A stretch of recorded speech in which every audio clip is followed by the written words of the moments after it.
नमस्कार। आज मैं फिर आपके सामने अपराध की एक और घटना लेकर आया हूँ। आज ये घटना मैं आपको फिर से अहमदाबाद से ही सुना रहा हूँ। आपने देखा होगा कि सेटअप पूरा चेंज हो गया और थोड़ा समय भी यहाँ से वीडियो को भेजने में जयप्रकाश जी के पास और फिर उनको अपलोड करने में कल इसीलिए थोड़ा वक्त ज़्यादा लगा था। आज की अपराध की घटना मध्य प्रदेश से है। मध्य प्रदेश की राजधानी भोपाल नहीं, मध्य प्रदेश के बड़े शहर जबलपुर से है और हालिया है, हाल फिलहाल की है।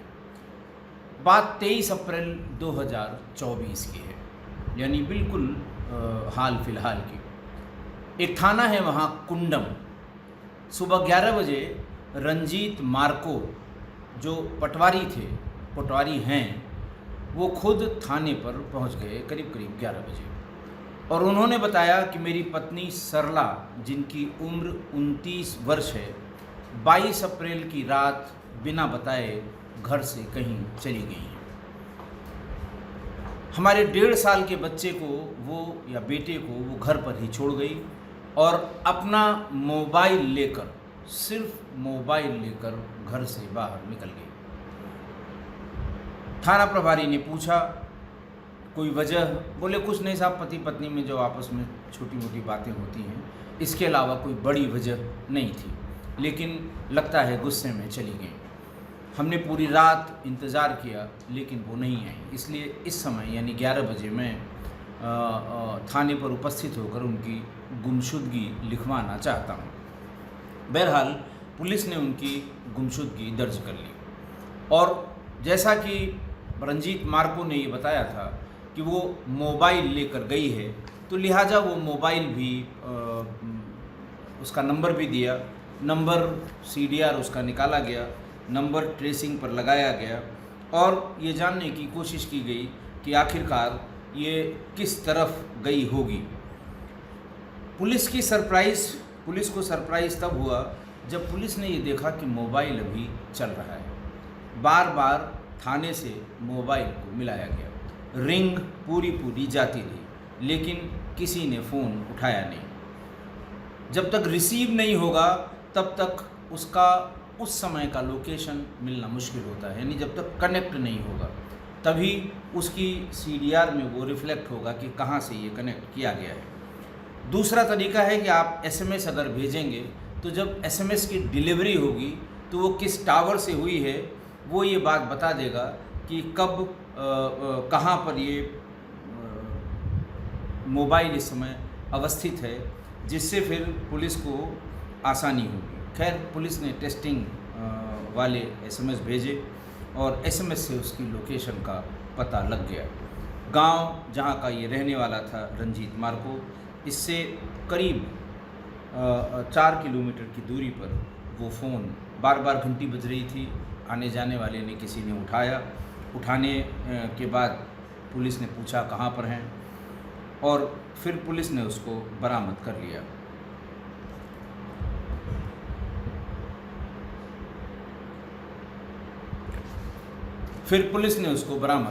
लेकिन कोई बहुत ऐसी बात पुलिस के हाथ नहीं लगी जिससे विवेचना को आगे बढ़ाया जा सके, यानी ये पता लगाने में बहुत सहायता नहीं मिली इस मोबाइल के मिलने से कि वो महिला कहाँ गई होगी। खैर, 23 अप्रैल को 11 बजे वो आया था, शाम हो चली, लेकिन महिला का कोई पता नहीं लगा। महिला यानी सरला यानी रंजीत मार्को की पत्नी। पुलिस ने शाम के समय रंजीत मार्को को बुला के पूछताछ करने की सोची कि बुलाते हैं, पूछते हैं कि कहाँ रिश्तेदारियाँ हैं, कहाँ जा सकती है, मायका कहाँ है, उसकी बहन तो आसपास कोई नहीं रहती, या कोई उसका एक्स्ट्रा मैरिटल अफेयर तो नहीं है। ये जांच करने के लिए पुलिस ने रंजीत मार्को को फ़ोन किया। रंजीत मार्को ने ये बताया कि वो अभी भी ऑफिस में है और ज़रूरी काम कर रहा है, इस समय वो थाने पर नहीं आ सकता।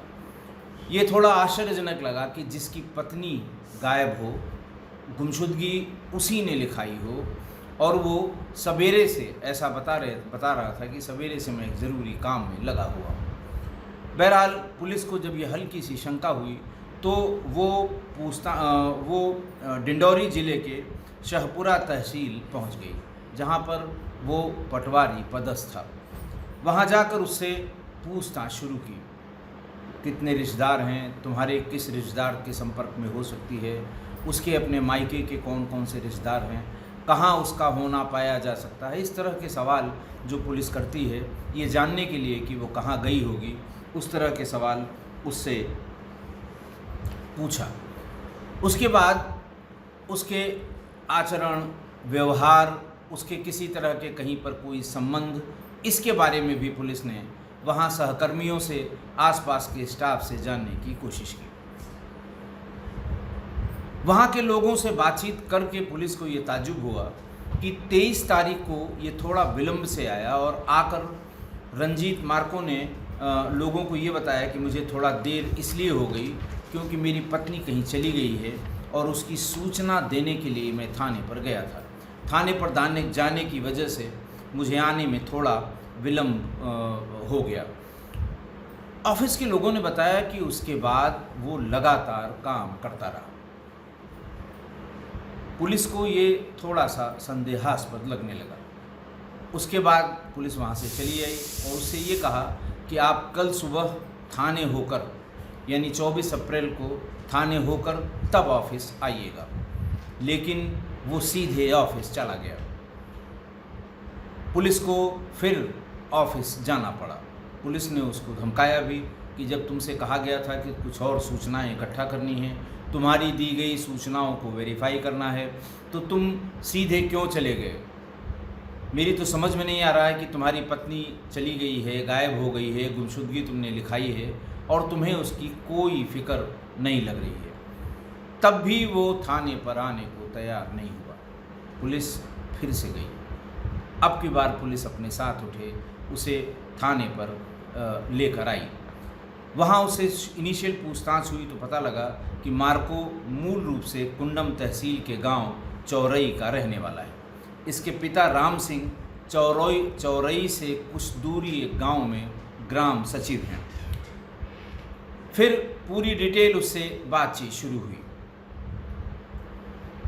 उससे कहा कि अच्छा ये बताओ तुम्हारी शादी कब हुई थी, कहाँ हुई थी, कैसे हुई थी, ये पूरी बात बताइए। और एक टीम वहाँ से कुंडम तहसील को भेज दी गई ताकि जो बात ये बताए उसको वेरीफाई गांव वाले भी कर रहे हैं कि नहीं कर रहे हैं, या इसकी बातों में कोई अंतर है, इसको जानने के लिए। शुरुआती पूछताछ में ही तमाम चीज़ें उसके बारे में ऐसी बताई उसने, अपने बारे में, पत्नी के बारे में, जो कंट्राडिक्ट हुई। पुलिस को और शक हो गया। पुलिस ने और आगे पूछताछ की। पुलिस को उसने बताया कि साहब 2019 में मेरी और सरला की मुलाकात एक वैवाहिक कार्यक्रम में हुई थी। हम दोनों इंदौर के एक ही कॉलेज में पढ़ते थे। मैं बीए कर रहा था, सरला बीकॉम कर रही थी। एक क्लास में थे और एक एज ग्रुप एक ही था हम दोनों का। वैवाहिक कार्यक्रम में देर तक बात हुई, शादी ब्याह का माहौल था और उसके बाद से फिर हम अगले दिन ही कॉलेज में फिर से मिले और मिलते मिलते ये सिलसिला बदस्तूर सालों तक जारी रहा। इसी बीच में कोरोना आ गया। कोरोना में हम दोनों को ये डर सताने लगा कि ऐसा न हो कि हम लोग जिन कस्में वादों के तहत एक दूसरे के बहुत नज़दीक आते जा रहे हैं, ऐसा न हो हम में से किसी एक को कोरोना हो जाए और हमारे अरमान अधूरे रह जाएं। लिहाजा ये तय किया गया कि हम लोग शादी करेंगे। दोनों परिवारों ने इसका विरोध किया कि इस घोर कोरोना में कौन तुम्हारे यहाँ शादी में शरीक होने के लिए आएगा। लेकिन फिर भी दोनों ने, सरला और रंजीत मार्को, दोनों ने इस बात की जिद की कि हम शादी अभी ही करेंगे। हालांकि शादी में ऐसी कोई कठिनाई इसलिए नहीं थी कि दोनों एक ही वर्ग से, एक ही जात बिरादरी के और दोनों समान रूप से पढ़े लिखे, पारिवारिक बैकग्राउंड भी दोनों का लगभग बराबर ही था। इसलिए कोई ऐसी चीज़ नहीं थी जिसके कारण दोनों में से कोई एक भी इस शादी को मना कर सके। लिहाजा दोनों के जिद के आगे घर वालों को झुकना पड़ा और थोड़े बहुत लोगों के की प्रेजेंस में उन दोनों की शादी कर दी गई। शादी करने के बाद ये रंजीत मार्को उसके घर आ गई सरला, और कुछ ही दिन बाद 3-4 महीने बाद ही रंजीत का सिलेक्शन पटवारी के पद पर हो गया। पटवारी आप समझ रहे हैं कि कितना बड़ा पद होता है। रंजीत मार्को पटवारी हो गया, और गांव में, रिश्तेदारी में और समाज में ये हल्ला हुआ कि बहुत शुभ कदम हैं सरला के। सरला के आते ही इसकी नौकरी लग गई। फिर उसने ये बताया कि साहब, शुरू में जब मैं कभी अपने ऑफिशियल काम से इंदौर या भोपाल जाता था तो अपनी पत्नी सरला को भी ले जाता था, लेकिन धीरे धीरे मेरी जो पहली पोस्टिंग थी वो डिंडौरी मुख्यालय पर ही हुई। लेकिन चूंकि डिंडौरी मुख्यालय हमारे गांव चौराई से दूर था, इसलिए मैंने अपना ट्रांसफ़र शहपुरा तहसील में करा लिया। शहपुरा से केवल 30 किलोमीटर पर मेरा गांव था चौराई, और वहां से मैं रोज़ अप एंड डाउन किया करता था। इस बीच हमें एक बेटा हुआ जिसकी उम्र इस समय 1.5 साल है। उसके बाद से मेरी पत्नी को ये शिकायत होने लगी कि जो कार्यक्रम होते हैं, जो पारिवारिक कार्यक्रम होते हैं, शादी ब्याह या पार्टी, इन सब में वो पत्नी और बच्चे को नहीं ले जाता। इस बात की शिकायत उसने अपने ससुर से भी की कि देखिए, ये सब जगह सारे आयोजनों में जहाँ मुझे जाना चाहिए, रिश्तेदारियों में जहाँ पति पत्नी दोनों को जाना चाहिए, उनमें भी ये अकेले चले जाते हैं। ये बात गलत है, और इसके पीछे कोई कारण नहीं है, इसके पीछे कोई तर्क नहीं है। पिता ने भी अपने बेटे रंजीत को ये तंबीह की, उसको ये चेतावनी दी कि ये बात ठीक नहीं है, बहू की बात यानी बहू की शिकायत जायज़ है, तुम्हें कम से कम पारिवारिक समारोहों में अपनी पत्नी और बच्चे को ले जाना चाहिए। लेकिन वो इस बात को उसके बाद भी नहीं मानता था। ऐसा ही एक प्रोग्राम 16 अप्रैल को हुआ। उसके किसी बहुत नज़दीकी, उसकी बहन लगने वाली किसी रिश्तेदार के यहाँ शादी थी। शादी में ये वहीं ऑफिस से निकला और सीधे शादी में शामिल हो गया। पत्नी तैयार होकर घर पर इंतज़ार करती रही, पत्नी यानी सरला, लेकिन वो समारोह को अटेंड करके देर रात वापस आया। इस बात को लेकर कलह हुई। उसने फिर, पत्नी ने शिकायत की कि मेरे बार बार कहने के बाद भी तुम अकेले क्यों चले जाते हो, और मुझे इसमें तमाम शक होने लगे। बड़ा लाजमी भी था, शादी समारोह में ही दोनों मिले थे, सरला और मार्को, रंजीत मार्को।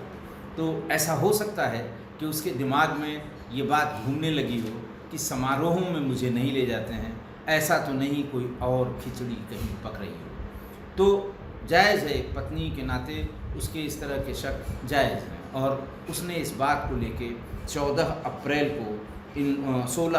को इन दोनों में काफ़ी झगड़ा हुआ। सारा घर इस बात की गवाही दे रहा था कि इस प्रकरण को लेकर कि क्यों नहीं ले गए। पिताजी ने भी कहा, माताजी ने भी कहा, सब लोगों ने कहा, फिर भी तुम नहीं ले गए। अब मुझे तुम्हारे इस व्यवहार में मुझे शक पैदा हो रहा है। खैर, पूरी रात तो झगड़ा चलना नहीं था। झगड़ा जब शांत हुआ, लेकिन उस रात रंजीत मार्को सोया नहीं। रंजीत मार्को के दिमाग में ये चलने लगा कि इसे अपने रास्ते से हटाना होगा। अगर हमें अपना जीवन ठीक से चलाना है तो हर हाल में मुझे इसे अपने रास्ते से हटाना होगा। ऐसा विचार रंजीत मार्को के दिमाग में पूरी रात आया। उसने एक एक स्टेप करके एनालाइज किया कि पहले इसको मारना और फिर इसके बाद बॉडी का डिस्पोजल। मारने के लिए उसने कहा, कमरा हमारा अलग है, इंटरकनेक्टेड नहीं है किसी दूसरे कमरे से, बाहर का कमरा है, इसलिए अगर हम अपने कमरे में ही इसको मार देते हैं बच्चे के सोने के बाद, तो फिर किसी को कानो कान खबर नहीं होगी। जो यक्ष प्रश्न था कि इसका डिस्पोजल कैसे कराया जाए।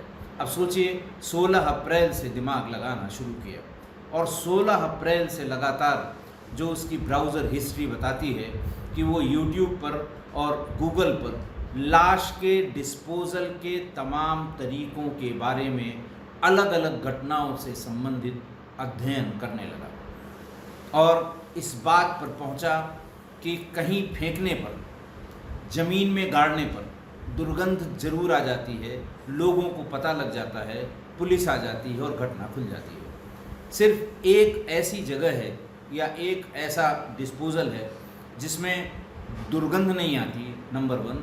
दूसरा, जब तक अगर दिन बीतते गए, 4, 6, 10 दिन, 15 दिन हो गए, तो फिर इस हत्या का पता नहीं लगेगा। वो पानी में अगर डिस्पोज़ल किया जाए, लाश गहरे बैठ जाए, जानवर जल्दी खा जाएंगे और फिर कुछ नहीं बचेगा। बाद में अगर पुलिस को पता भी लगा तो लाश नहीं मिलेगी, तो अपराध प्रूव नहीं होगा। इस बात से मुतमईन उसने आसपास कहाँ पर इस बॉडी को फेंका जा सकता है, इसको इसका पता लगाना शुरू किया। घर से 5 किलोमीटर की दूरी पर सीतापुर डैम था। उसको जाकर एक बार देख आया। कौन सी जगह होगी जो अप्रोचेबल है, कौन सी जगह होगी जहाँ से आसानी से बॉडी को पानी में फेंका जा सकता है, ये सब मोटरसाइकिल से जाकर देख आया। और फिर तारीख वही मैंने आपको बताई, तारीख थी 22 और 23 अप्रैल की दरमियानी रात में। उसने शाम को जब आया तो फिर इसी तरह की कहासुनी शुरू हुई कि बार बार कहने के बाद भी वहाँ कौन कौन आया था, फलानी आई थी कि नहीं आई थी, ढकानी, जो शक महिला के दिमाग में होता है। चूँकि वो भी उसी प्रोसेस से गुजरी थी, उसी प्रोसेस से मिली थी रंजीत से, तो उसके दिमाग में वही कीड़े नाच रहे थे और वो वही सवाल कर रही थी। खैर, थोड़ी देर में जब बच्चा सो गया तो रंजीत मार्को ने अपनी पत्नी सरला का गला दबा दिया और सीने पे सवार होकर गले को तब तक दबाए रखा जब तक कि उसकी जान नहीं निकल गई। उसके बाद उसे बिस्तर पर ही चद्दर से उड़ा दिया और रात होने का इंतज़ार करने लगा कि आसपास खटर पटर किसी के आने की, जाने की, घर परिवार में किसी के पानी पीने के लिए उठने की। इस तरह के जब सब इंडिकेटर ख़त्म हुए तो रात करीब 12:30 बजे उसने 4-5 जो मोटे वाले पॉलीथीन के बैग होते हैं वो ले लिए, एक रस्सी ले लिया और उसके बाद एक पॉलीथीन में उसके शव को बांध दिया। शव को बांध दिया, बांधने के बाद मोटरसाइकिल में उसको अच्छी तरह से शव को इस तरह से उसको फिक्स किया ताकि रास्ते में चलते समय वो गिरे नहीं। पॉलीथीन और रस्सी अलग से जो मोटरसाइकिल का बैग होता है उसमें रख लिया और 12:30 बजे वो सीतापुर डैम के लिए निकल गया। करीब करीब 5 किलोमीटर जाने का रास्ता है। फिर पहले से देखी हुई जगह में 2 चट्टानों के बीच में, जहाँ पानी थोड़ा बहुत गहरा तो नहीं था लेकिन थोड़ा था, वहाँ पर उसने उस लाश को फेंक दिया। पहले वहाँ पहुँच के वो जो मोटे पॉलीथीन के 4-5 बैग ले गया था उसमें बड़े बड़े पत्थर भर लिए।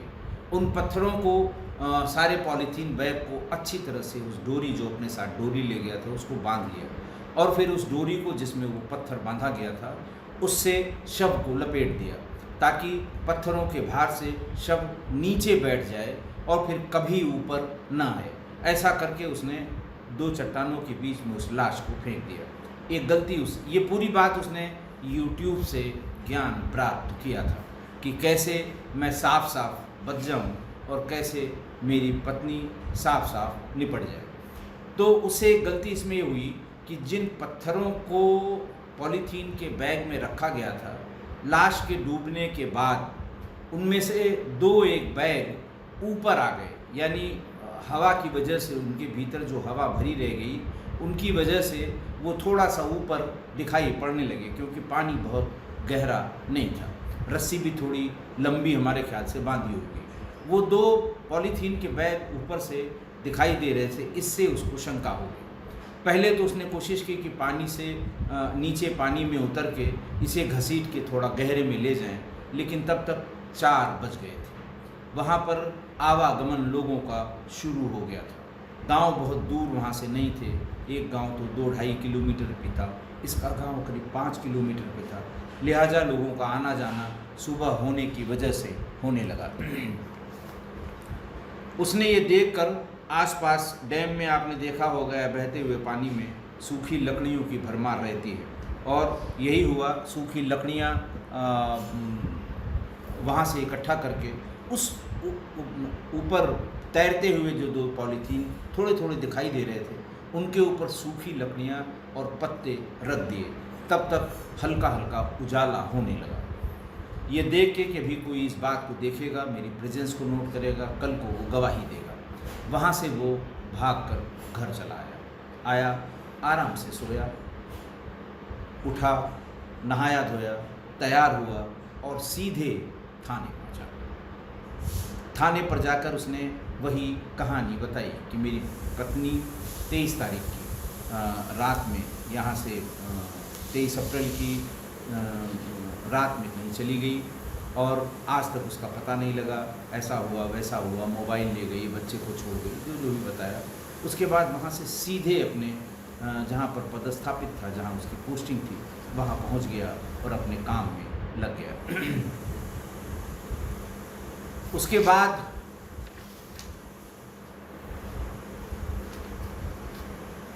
जब पुलिस को इसने पूरी ये बात बताई तो पुलिस ने कहा कि चल के हमें वो जगह बताओ जहाँ पर तुमने सरला की लाश को फेंका था। लाश बरामद होगी तभी तुम्हारे इस किस्से कहानी पर हमको यकीन होगा। फिर पुलिस उसे अपने साथ ले गई सीतापुर डैम में। वो सीधे उसी जगह पर ले गया जहाँ पर उसने पत्ते से और सूखी लकड़ियों से उसको ढका था। लाश बिल्कुल उसी जगह थी। SDRF के लोगों को ले जाया गया, लाश को बाहर निकाला गया। लाश बुरी तरह से इन 3-4 दिनों में सड़ गई थी, लेकिन पॉलीथीन में बंधे होने के कारण जो पानी के जानवर होते हैं, जो मछलियाँ होती हैं, जो मांसाहारी मछलियाँ होती हैं, वो उन तक नहीं पहुँच पाई थी। पुलिस ने लाश को बाहर निकाल कर और उसका पंचायतनामा करके उसे पोस्टमार्टम के लिए भेज दिया। ये 26 तारीख को बरामद हुई लाश।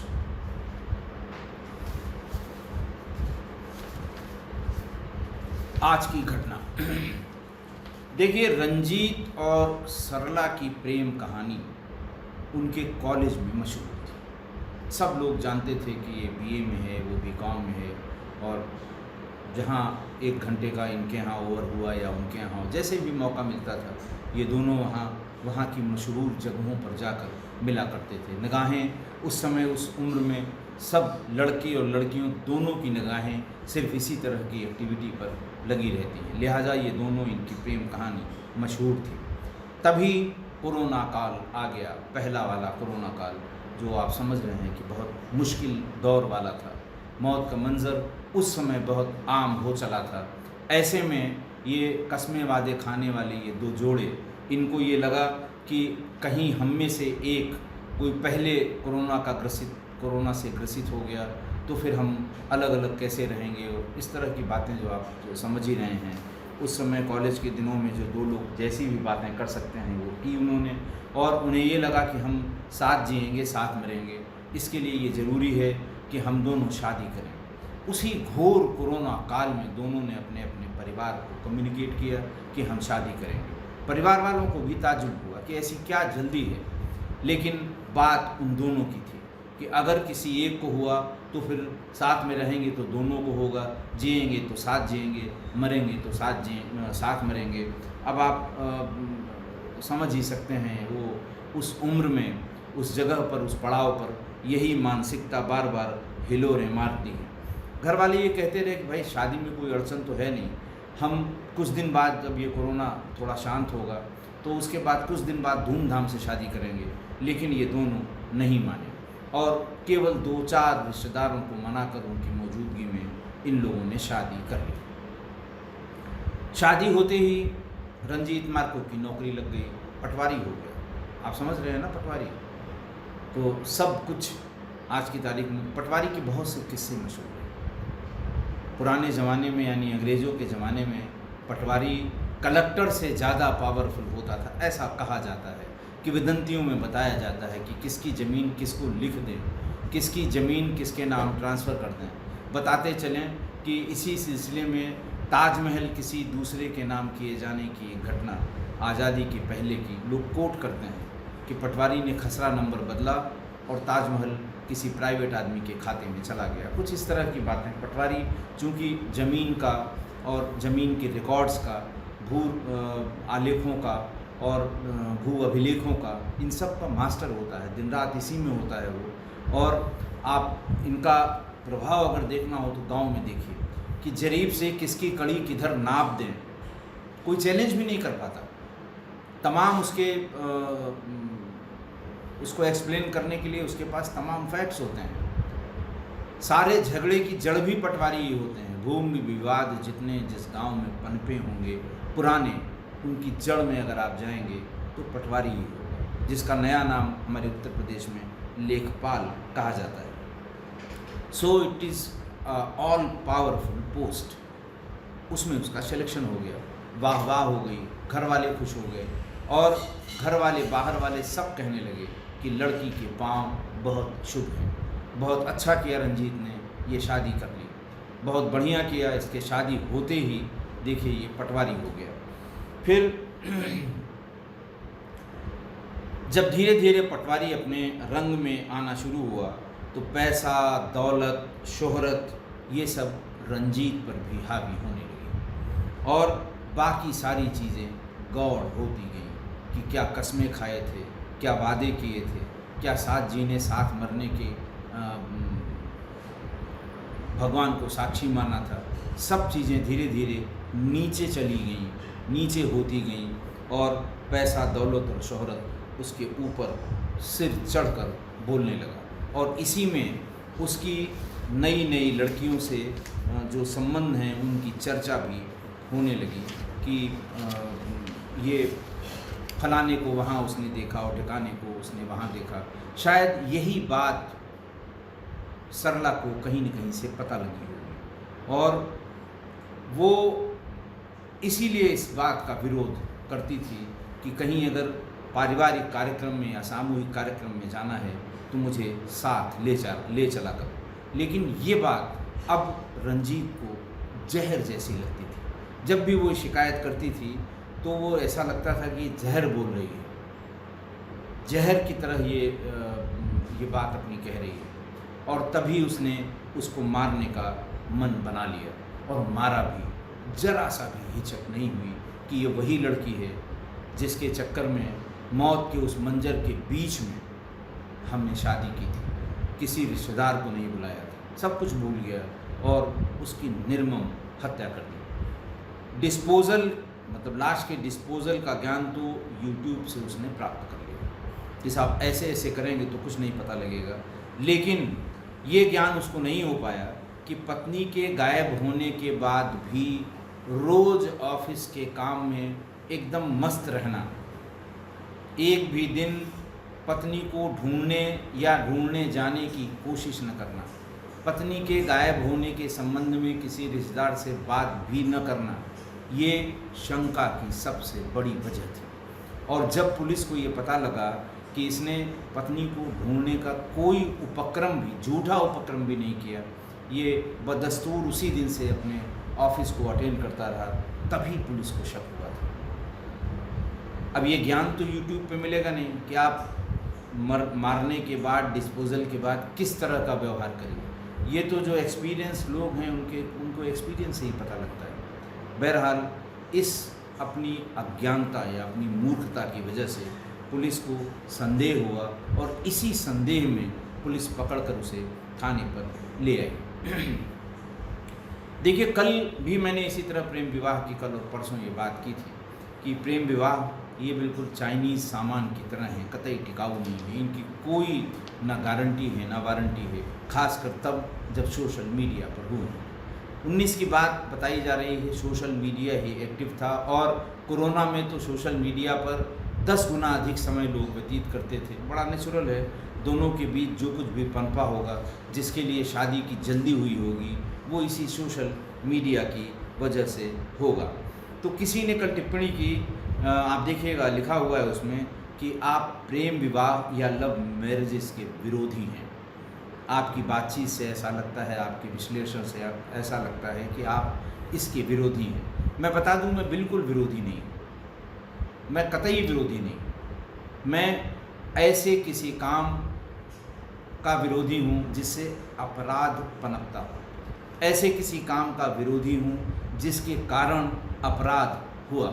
और मैं बार बार कह रहा हूँ कि प्रेम विवाह बहुत टिकाऊ नहीं हो रहे हैं। और देखिए, ऐतिहासिक तथ्य इस तरह के तमाम प्रेम विवाहों के धार्मिक ग्रंथों में इनका उल्लेख है, नाम लेना उचित नहीं है। लगभग सभी आराध्य देवों के बारे में आप देखेंगे कि उनसे प्रेम हुआ और फिर उन्होंने शादी की, और आजन्म वो जन्म जन्मांतर तक उन्होंने इस शादी को निभाया। तो ये तो कहना बिल्कुल गलत हो जाएगा कि प्रेम विवाह हमेशा से ही टिकाऊ नहीं रहे हैं। तो इसलिए मैं इसका कतई विरोधी नहीं हूँ। और बहुत से सक्सेसफुल प्रेम विवाहों के बारे में आप भी जानते हैं और हम भी जानते हैं।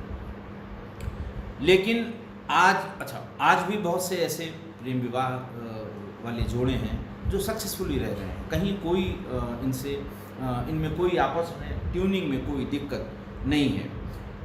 मेरा सिर्फ ये कहना है कि ये सोशल मीडिया के खाद पानी से तैयार जो प्रेम की फसल है, ये बहुत कमज़ोर और रोगग्रस्त है।